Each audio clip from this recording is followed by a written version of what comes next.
Dan hari ini, saya mau bicara tentang kasih, saudara.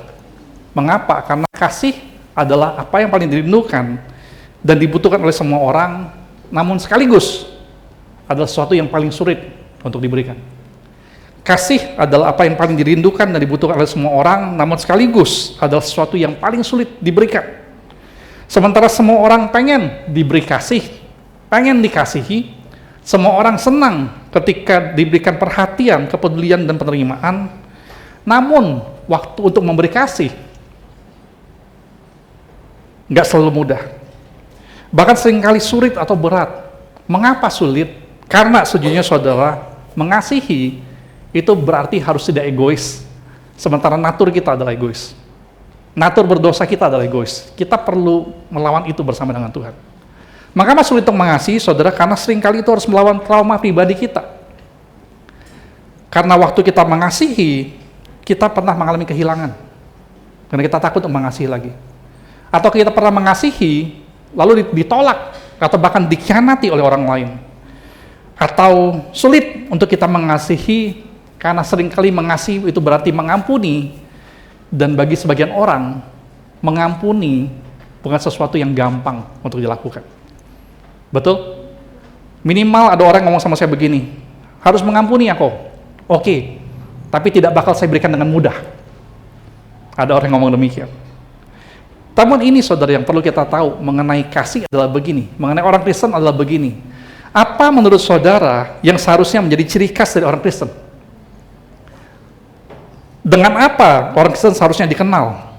Apakah karena ibadahnya yang meriah? Apakah karena ritualnya?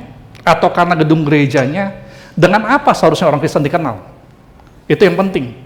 Ataukah orang Kristen harusnya dikenal karena kontroversi para pendetanya sekarang di media sosial?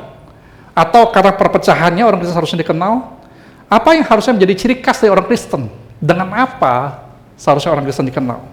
Nah, Yesus pernah ngomong sama kita begini, Yohanes 13 ayat 35, kita baca sama-sama di depan, 1, 2, 3. Dengan demikian, semua orang akan tahu bahwa kamu adalah murid-muridku, yaitu jikalau kamu saling mengasihi. Ini Yesus yang ngomong nih. Tuhan Yesus ngomong sama kita bahwa orang Kristen seharusnya tidak dikenal karena gedungnya, atau karena ritualnya, atau bahkan karena mukjizatnya, atau karena karunia rohnya. Orang Kristen seharusnya dikenal karena apa? Karena kasihnya. Karena ada kasih yang membuat kita punya kasih Allah, kita nikmati, kita bagi sebuah kasih yang seharusnya mempengaruhi secara langsung faktor integritas kita secara moral. Orang Kristen harusnya dikenal karena itu. Dan karena itu saya ingin ajak pada saudara hari ini merenungkan soal tentang mengasihi Allah itu harus seperti apa sih sebenarnya. Karena kita harus mulai dari situ, saudara. Bagaimana kita harusnya mengasihi Allah? Karena mengasihi Allah tidak kelihatan, sama sekali tidak dapat kita lakukan kalau tanpa harus kita mengasihi orang-orang yang kelihatan. Ini faktanya. Kita tidak bakal pernah bisa mengasihi Allah yang tidak kelihatan kalau kita tidak mau mengasihi orang-orang yang kelihatan, manusia yang kelihatan. Itu nggak bisa, mustahil. Dan karena itu ada sebuah prinsip rohani mengatakan love God, love church, love people. Itu yang saya ingin sharingkan kepada kita.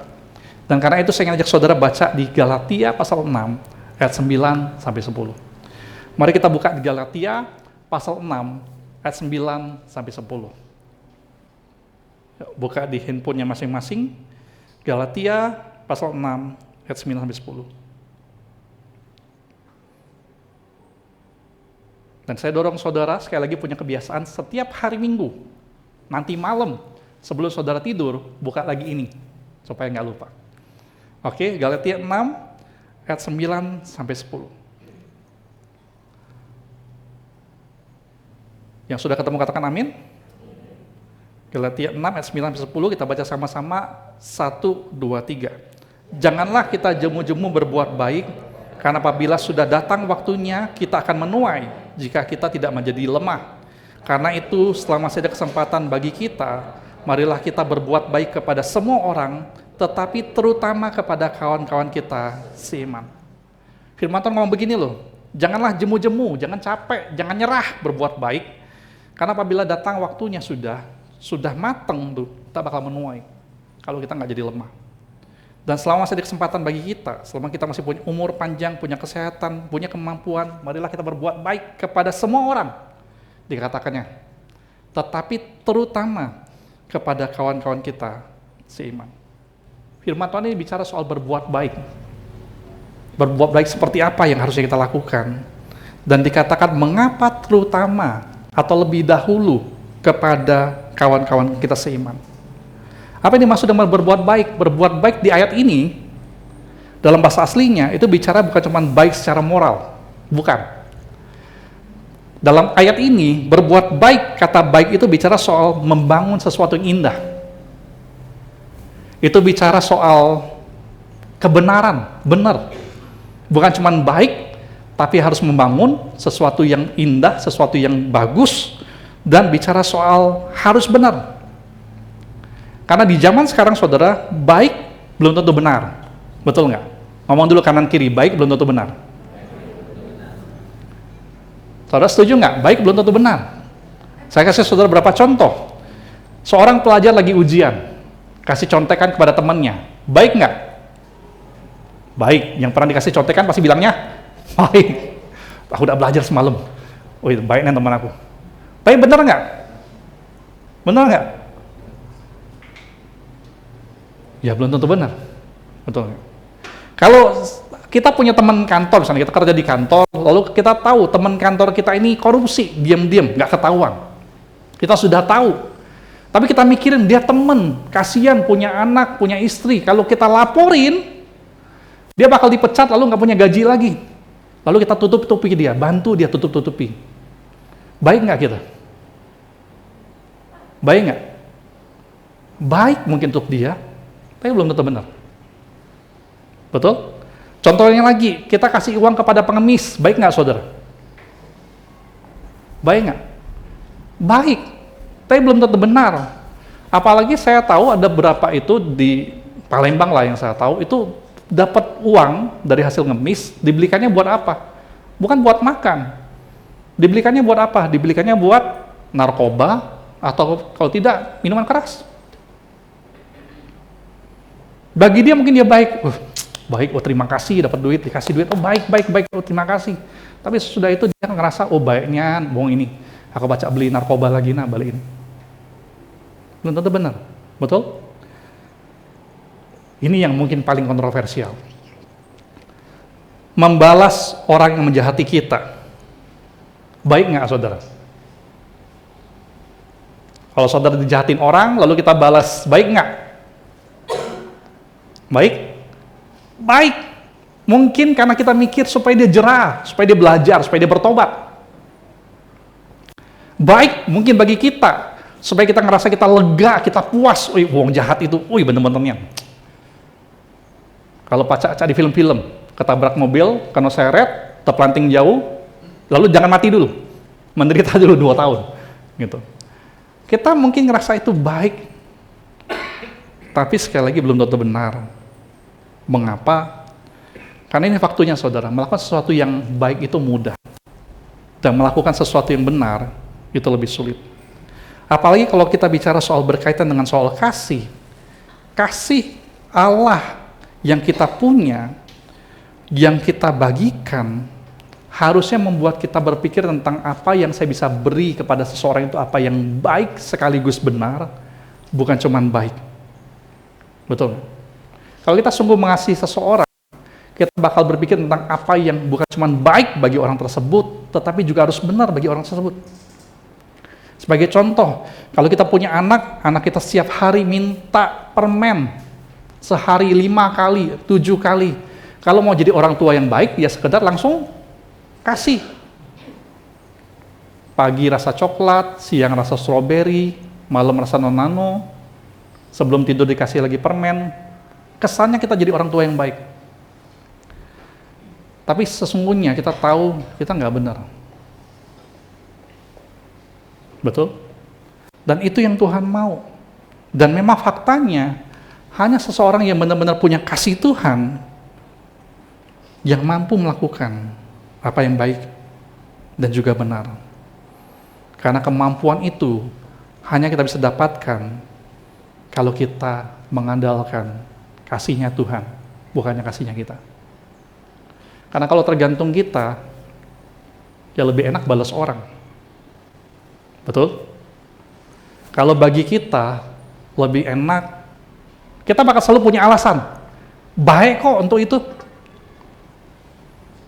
Tapi kasih Tuhan menyuruh kita melakukan sesuatu yang bukan cuma baik, tapi harus membangun, nggak merusak, dan harus benar.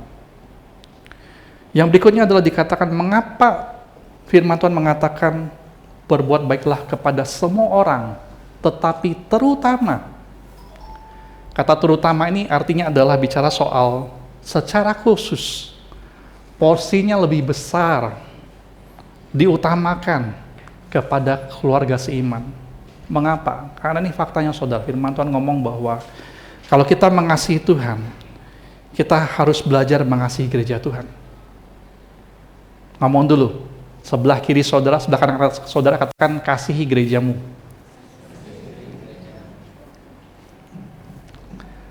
Dan saya mau ngomong tentang bicara soal kagum saudara. Kalau kita cuma sekedar kagum, apalagi dengan orang yang jauh, itu gampang. Kita kagum dengan orang yang dekat, itu sulit. Kagum dengan orang yang jauh, yang kita lihat di medsos, kita lihat di TV, itu mudah, karena kita nggak tahu mereka secara dekat. Kita nggak tahu aslinya mereka. Kita nggak tahu mereka itu seperti apa. Tapi ini yang penting, saudara perlu tahu, di dalam kekristenan, kagum bukanlah tujuan kita. Saudara pikirkan ini baik-baik. Kagum bagi orang Kristen bukanlah tujuan kita. Tujuan seorang percaya adalah bukan sebagai agar dia kagum dengan hamba Tuhannya, dengan para pastorsnya, bukan kagum dengan WL-nya, dengan pemusiknya, bukan. Kalau kita kagum dengan pastors, hamba Tuhan gereja lain, bakal selalu bisa, saudara. Kagum dengan WL di gereja lain, bakal selalu bisa. Mengapa? Karena kita nggak tahu mereka secara dekat. Kita nggak tahu keseharian mereka. Kita cuma tahu apa yang kita lihat dari jauh, lalu kita kagum. Faktanya, di dalam gereja mereka sendiri, bakal selalu ada kontroversi, ada isu, ada kritik. Di gereja manapun, termasuk gereja kita juga sama. Karena nggak ada gereja yang sempurna. Bakal selalu ada yang kita kritik, selalu bakal ada isu. Dan ini betul, karena untuk kagum, sulit untuk kita kagum dengan sesama orang gereja kita sendiri. Sangat sulit untuk kita kagum dengan orang yang sering kita lihat, yang kita tahu kesehariannya, yang kita tahu kebiasaannya, yang kita tahu bahkan mungkin masa lalunya, yang kita tahu bahkan mungkin pergumulannya apa sekarang. Apalagi kalau gerejanya masih nggak terlalu banyak kayak kita. Kita kenal semuanya, masih sering kenal. WL hari ini siapa namanya? Ada yang nggak tahu nama WL hari ini? Ayo, siapa yang nggak tahu boleh angkat tangan. Nanti dikasih tahu. WL hari ini siapa namanya? Wan, aku tahu nih kan Wan. Aku tahu dia bukan cuma waktu dia di gereja, aku tahu dia setiap hari Cak Mano. Untuk kagum, bakal sangat sulit. Pekotbah hari ini siapa? Oh, tahunian dia nih, dari bayi aku tahu, kata Kok Kiki. Untuk kagum, bakal sulit. Namun kita perlu sadar bahwa panggilan kita adalah bukan untuk mengagumi, panggilan kita adalah untuk mengasihi. Jangan sampai kita bisa kagum dengan gereja lain, lalu ngerasa nggak bisa kagum dengan orang gereja kita, lalu kita lupa bahwa kagum bukanlah tujuan kita. Tujuan kita adalah untuk mengasihi. Amin? Amin? Karena kagum dengan seseorang mengharuskan orang itu harus sempurna, atau minimal banyak kelebihan dalam pandangan kita. Tetapi mengasihi seseorang, orang itu tidak mesti sempurna di hadapan kita. Betul ya? Betul? Apakah pasangan kita sempurna?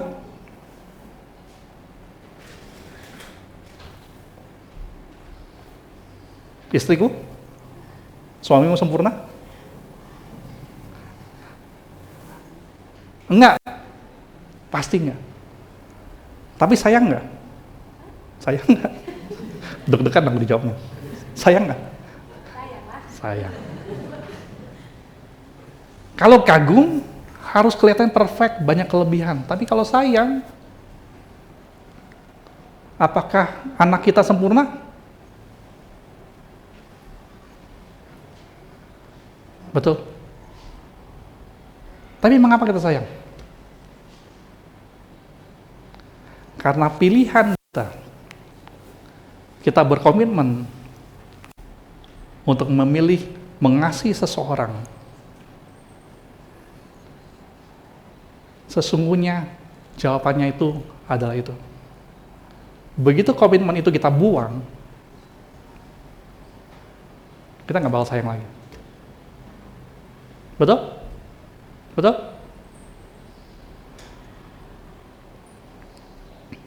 Tujuan dari gereja kita, goal dari gereja kita adalah bukan untuk membuat setiap orang di dalam jemaat kagum dengan para hamba Tuhannya, atau kagum dengan para pelayannya. Goal dari pelayanan gereja kita adalah membawa orang-orang kepada Yesus, dan bahkan dengan Yesus, kita nggak mau orang-orang cuma sekedar kagum dan hormat dengan Yesus. Saya nggak mau itu. Saya pengen setiap jemaat Tuhan itu lebih daripada kagum dan hormat dengan Yesus. Kita itu mengasihi Tuhan Yesus secara nyata setiap hari. Karena kalau cuma kagum, di luar sana yang bukan orang Kristen, banyak di antara mereka yang mengaku mereka kagum dan hormat dengan Yesus. Tapi mereka sayang Yesus? Enggak. Kita yang dikasihi Tuhan, kita harus belajar untuk bukan cuma kagum dan hormat dengan Yesus, kita mengasihi Tuhan secara nyata. Dan mengasihi Tuhan secara nyata, itu firman Tuhan berkata adalah mulai daripada mengasihi saudaramu seiman lebih dahulu. Itu secara nyata, itu berarti kita mengasihi gereja Tuhan dalam arti organisasinya, gereja Tuhan dalam arti orang-orang di dalamnya, yang sesungguhnya ini lebih sulit untuk kita lakukan. Mengapa sulit? Karena untuk sesama orang Kristen, kita semua punya standar orang Kristen harusnya baca itu. Pendeta, lebih tinggi lagi, harusnya tidak boleh baca itu pendeta. Betul? Mengasihi orang-orang dalam gereja yang kita kenal dekat, kita bisa ragu memberi kasih karena kita takut kita nggak dihargai waktu kita kasih. Kita takut kita disakiti kalau kita mengasihi. Kita khawatir bahkan kasih kita bisa disalahgunakan sesama orang percaya. Namun, sekali lagi, kasih Tuhan yang diberikan kepada kita dalam bentuk keselamatan, berkat, pemeliharaan, termasuk pengampunan, itu Tuhan berikan kepada kita. Semua kasih itu Tuhan berikan kepada kita. Bukan cuma untuk kita nikmati, tetapi untuk kita apa? Untuk kita setelah kita terima, kita ngapain? Bilang thank you Jesus, terima kasih Tuhan. Setelah itu kita ngapain? Nggak ada yang tahu jawabannya, gawat nih, saya udah ngulangin 10 tahun kayaknya. Semua kasih Tuhan yang kita terima, kita sudah nikmati, kita udah bilang thank you Jesus, sesudah itu kita lakukan, kita bagi. Saudara ingat setiap perjamuan kudus, kalimatnya apa? Terimalah dan bagikan. Ini yang Tuhan mau. Dan Tuhan minta kita untuk memulainya dari mengasihi sesama orang Kristen, sesama anak Tuhan lebih dahulu. Gereja saudara lebih dahulu. Dan bagaimana caranya saudara? Saya ngajak saudara lebih gampang ingatnya adalah saya bikin sebuah singkatan, akronim. Bagaimana caranya saudara bisa mengasihi gereja saudara? Itu adalah KASIH. Yang pertamanya K-nya adalah apa? Kompak. Ngomong sama-sama, 1, 2, 3, kompak. Ya kan? Saya nanti lain kali Musa Mimi yang bilang, hidup Fu Im Tong, itu nanti bagian dia. Oke? Kompak. Ayo bersatu. Nggak mudah bersatu, saudara. Ada banyak gereja yang dipecah belah orang, berhasil. Nggak mudah bersatu. Tapi untuk kita mengasihi gereja Tuhan, kita lakukan adalah pertama adalah kompak, ayo bersatu. Yang kedua adalah A, aktif. Bicara soal apa? Aktif, hadir setiap hari Minggu. Jangan terlambat ke ibadah. Kalau kita nggak bisa ibadah pagi, tiba-tiba saudara nggak bisa ibadah pagi, saudara bisa datang ibadah sore jam 5. Datang. Ibadah online, cuman untuk kita yang sakit, dan kita menjaga orang sakit. Oke? S-nya apa? Sumbangsi. Kontribusi. Mendukung persembahan gereja, supaya pelayanan bisa berjalan dengan baik. Supaya kita bisa menjadi berkat untuk lebih banyak orang. Sumbangsi. Berikan yang terbaik kepada Tuhan. I-nya apa? Inisiatif. Mendukung pelayanan gereja. Hanya adalah hadir dalam komunitas. Jangan hidup sendirian. Saudara nggak bisa hadir di rumah sendirian. Hadir dalam komunitas. Ini adalah cara kita bisa mengasihi gereja kita. Amin. K-nya apa? Kompak, ayo bersatu. A-nya aktif, sumbangsi, inisiatif, hadir. Nanti saya ngomong lagi di akhir. Dan setelah kita bisa melakukan ini, kita mengasihi gereja Tuhan, kasih tidak boleh pernah berhenti hanya di dalam gereja, tapi harus dilanjutkan mengasihi di luar tembok gereja. Firman Tuhan mengajar kepada kita, suatu kali Yesus pernah ditanya, apa hukum yang terutama? Dan Yesus ngomong adalah, pertama, kasihlah Tuhan Allahmu dengan segenap hatimu. Apalagi? Saya jadi takut, jadi saya juga takut salah jadinya ya. Dengan segenap hati, dengan segenap jiwa, kekuatan, akal budi. Dan hukum kedua yang sama dengan itu adalah, kasihlah sesamaku manusia seperti dirimu sendiri. Dan yang menjadi pertanyaan kita adalah, siapa yang kita harus anggap kita kasih seperti diri kita sendiri? Yang kalau saudara ingat, Yesus pernah kasih perumpamaan tentang orang Samaria yang baik hati. Saudara masih ingat nggak cerita ini? Yesus menceritakan tentang seorang pria yang sedang dalam perjalanan dari Yerusalem, yang artinya orangnya adalah orang Yahudi, dia orang Israel. Dia sedang pergi dari Yerusalem mau ke kota Yeriko. Di tengah perjalanan Yesus berkata bahwa orang ini kemudian dirampok, dan bukan cuma dirampok, dia dilukai, dia disakiti, lalu dibiarkan setengah mati di pinggir jalan. Saudara tahu cerita ini? Tahu ya? Lalu ada 3 orang yang lewat. Masih ingat nggak? Isara. Siapa yang pertama lewat? Nggak ingat. Siapa yang lewat? Masih ingat nggak? Yang pertama, Celinda?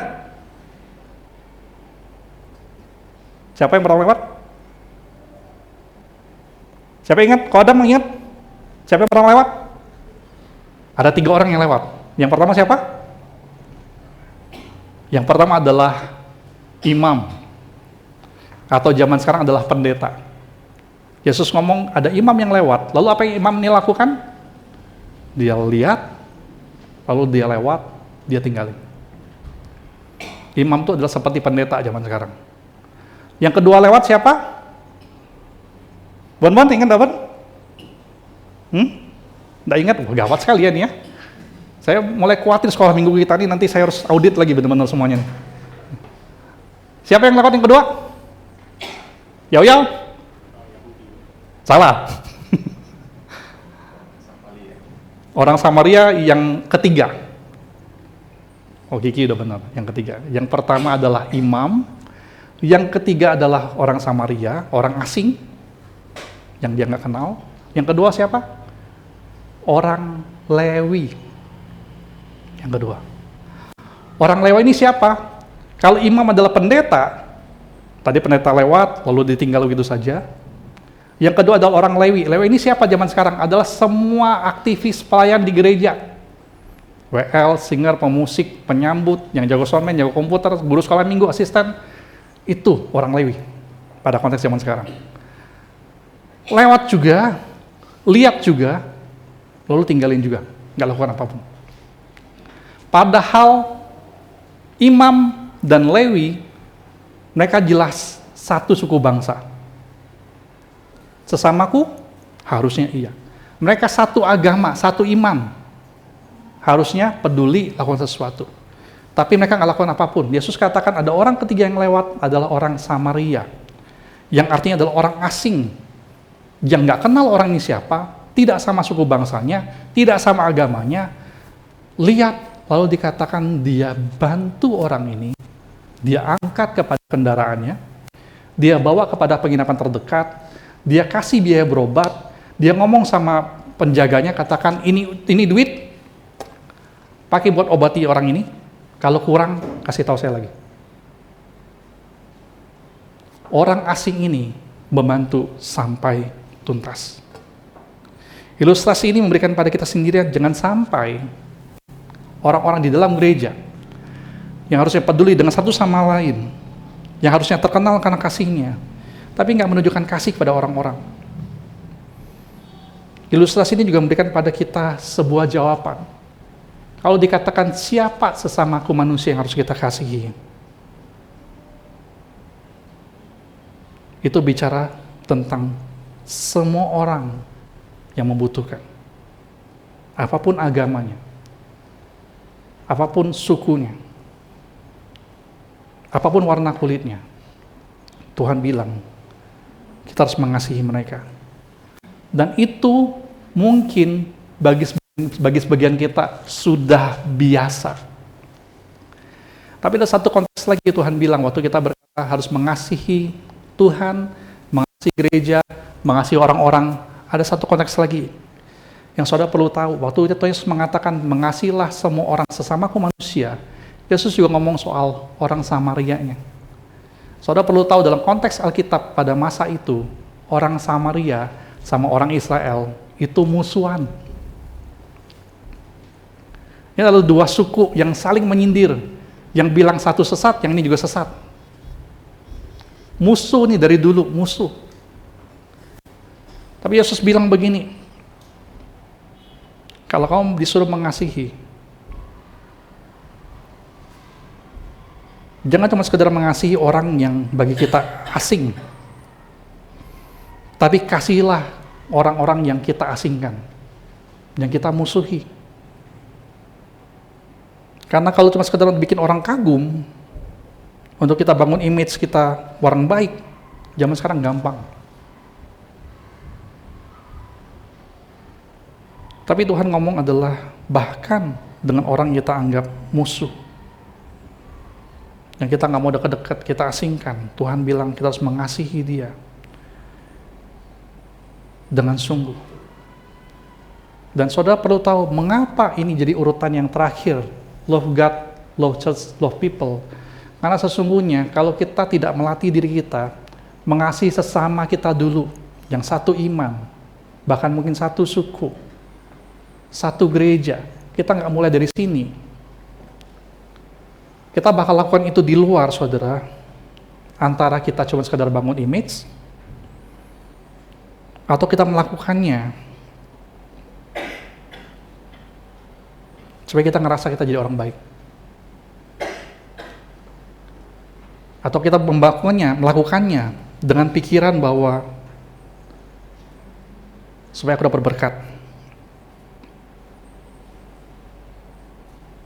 Tuhan, firman Tuhan mengajar kita mengapa kita mengasihi. Mengapa seorang Kristen harus aktif dalam gereja, dalam ibadah, pelayanan, persembahan, komunitas, supaya dia punya fondasi yang kuat, dia mengerti bahwa dia mengasihi sesama, bukan karena supaya dia dapat sesuatu. Dia mengasihi sesama. Mengapa? Karena memang Tuhan yang menyuruh kita untuk mengasihi Allah yang tidak kelihatan dengan cara mengasihi orang-orang yang kelihatan. Kalau kita nggak bisa melakukan ini, saudara, kalau kita nggak ngerti dasar ini, maka sejujurnya bakal banyak orang Kristen berkata, aduh capek jadi orang baik. Aduh kapok jadi orang baik. Aduh males jadi orang baik. Karena masih berpikir bahwa lakukan sesuatu, lalu kita nggak dapatkan yang seharusnya, kita nggak dapatkan rasa hormat, rasa kagum, atau penghargaan yang bagi kita layak, lalu kita ngerasa nggak ada gunanya berbuat baik. Nggak ada gunanya berbuat kasih. Yang Tuhan ngomong sama kita, bukan itu tujuan kita mengasihi. Tuhan bilang, jangan jemu-jemu berbuat baik, jangan bosen, jangan berhenti, jangan kapok, jangan nyerah. Mengapa? Karena sekali lagi, ini firman Tuhan. Kita baca sama-sama, 1, 2, 3. Jikalau seorang berkata, aku mengasihi Allah, dan dia membenci saudaranya, maka ia adalah pendusta. Karena barang siapa tidak mengasihi saudara yang dilihatnya, tidak mungkin mengasihi Allah yang tidak dilihatnya. Dan perintah ini kita terima dari dia. Barang siapa mengasihi Allah, dia harus juga mengasihi saudaranya. Ya, artinya firman Tuhan ngomong, gak ada jalan lain, gak ada cara lain. Kita mengasihi Tuhan, kita harus mengasihi orang-orang. Alasan kita mengasihi, bukan supaya orang terkesan, bukan supaya dapat hormat, bukan supaya dihargai. Kita bakal mengasihi meskipun nggak dikagumi, nggak dihormati, nggak dihargai. Kita bakal mengasihi karena kita mau mengasihi Tuhan secara nyata setiap hari lewat mengasihi orang-orang yang kelihatan.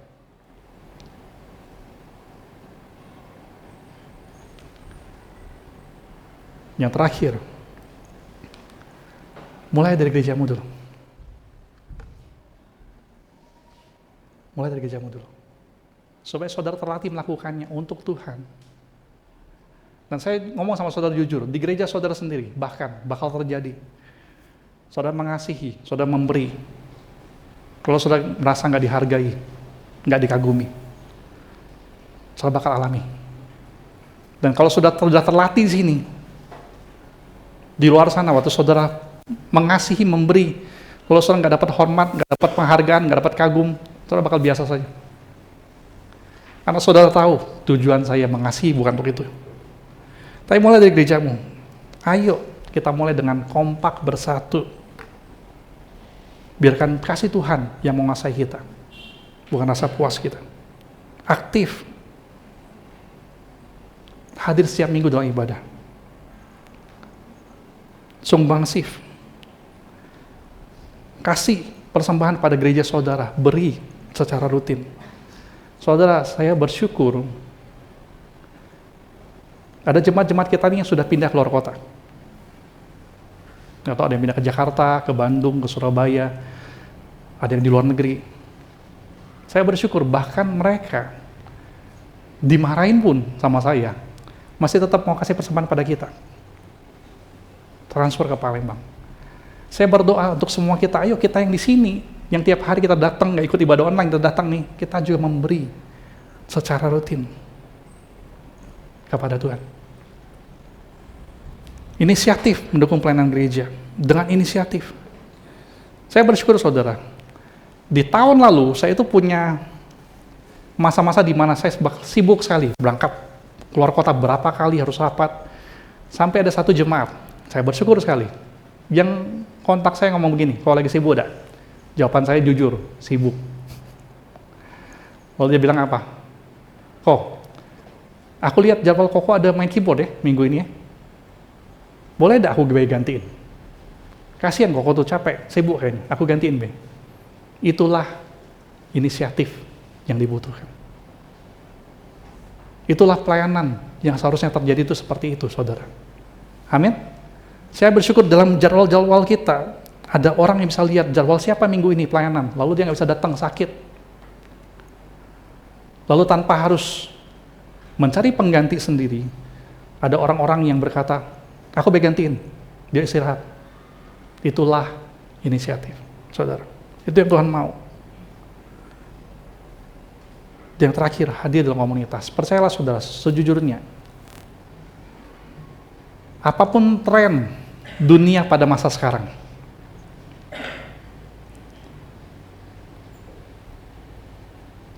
Firman Tuhan mengajar kita itu tidak diciptakan untuk hidup sendiri. Kita diciptakan untuk hadir, diperintahkan untuk mengasihi. Yang artinya kita harus ada dalam sebuah komunitas supaya kita bisa lakukan itu. Karena saudara nggak bisa sendirian di rumah, ikut ibadah online, lalu mengasihi diri sendiri. Itu bukan perintah Tuhan. Tuhan tuh menyuruh kita, kasihlah samamu manusia seperti dirimu sendiri. Itu betul. Tetapi itu butuh sparring partner. Betul?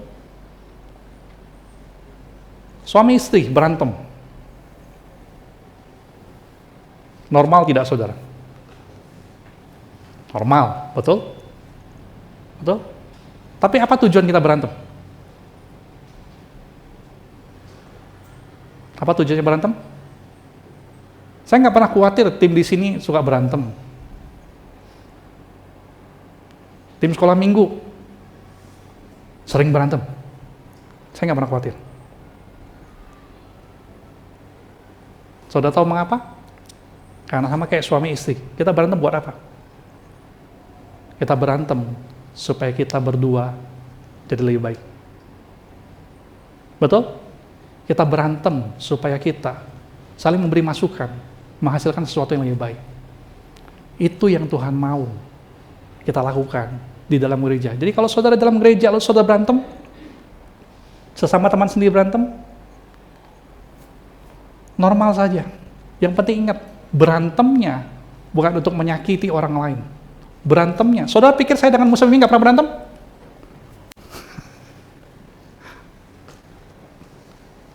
Ming, kita nggak pernah berantem ya? Nggak pernah ya? Nggak pernah. Pernah berantem? Berantem pernah, saudara. Tapi mengapa berantemnya? Karena kita sama-sama ingat, kita harus melayani Tuhan dengan lebih baik, yang artinya itu seringkali bicara soal evaluasi, seringkali itu bicara soal saling mengingatkan, yang ini kamu lupa loh, yang ini kamu lupa loh. Berantemnya, kita tahu, kita sedang lakukan, bukan untuk siapa yang harus lebih dihormati, siapa yang harus lebih dihargai. Berantemnya untuk apa? Supaya Tuhan dapatkan pelayanan dari gereja ini yang lebih baik lagi. Amin? Amin? Jadi, saya dorong saudara yang katanya trauma ikut komsel. Jangan trauma ikut komsel. Nikmati. Membangunlah satu sama lain. Karena itu yang Tuhan mau kita lakukan. Tuhan mau kita mengasihi Tuhan secara nyata. Tuhan yang tidak kelihatan itu dengan cara mengasihi orang-orang yang tidak kelihatan. Mulai dari dalam gereja. Dan lanjutkan di luar gereja. Amin? Mari kita berdoa.